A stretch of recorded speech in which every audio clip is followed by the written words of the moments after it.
కూడా పేలుడు ధాటికి కమ్ముకున్న పొగని కూడా మనం చూడొచ్చు భారీగా.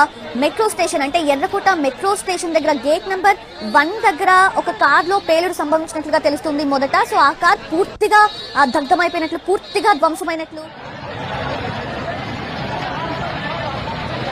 అండ్ మోరోవర్ ఆ పేలుడు ధాటికి పక్కనే ఉన్న ఒక 4 కార్లు కూడా పాక్షికంగా ధ్వంసమైనట్లు తెలుస్తుంది. అయితే ఈ ఘటనలో ఇద్దరికి గాయాలైనట్లు తెలుస్తుంది. అండ్ వారికి కొంచెం విషమంగానే ఉంది పరిస్థితి అని కూడా తెలుస్తుంది.